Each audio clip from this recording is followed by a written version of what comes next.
And the Oscar goes to Anora.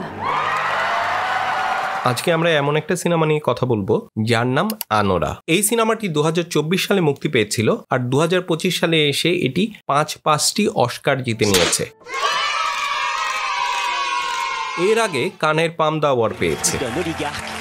এই সিনেমাটি বানানো হয়েছে খুবই অল্প সময়ে, খুবই কম বাজেটে। এইরকম একটি ইন্ডি সিনেমার এতগুলো পুরস্কার পাওয়ার কারণ কি আছে এতে, সেই গল্পটাই করব এই ভিডিওতে। ওয়েলকাম। আনোরা একটি কমেডি ড্রামা জনরার সিনেমা, পরিচালনা করেছেন শন বেকার। এর আগে তিনি ফ্লোরিডা প্রজেক্ট এবং তানজেরিন নামে দুইটা সিনেমা বানিয়েছিলেন, দুটাই দারুণ কাজ ছিল। এবার তিনি আনোরা নিয়ে এসছেন। এতে মেইন চরিত্রে আছে মাইকি মেডিসন, তার চরিত্রের নাম আনোরা, সংক্ষেপে অ্যানি। গল্প, চরিত্র, অভিনয় আর টেকনিক্যাল আসপেক্ট সব দিক থেকে আনোরা অনন্য। কেন অনন্য?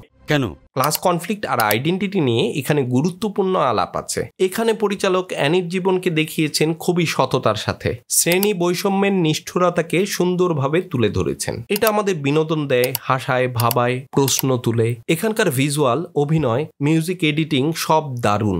যারা গল্পে সোশ্যাল কমেন্ট্রি পছন্দ করেন তাদের জন্য এটা পারফেক্ট। আবার যারা শুধু মজা চায় তারাও হতাশ হবেন না।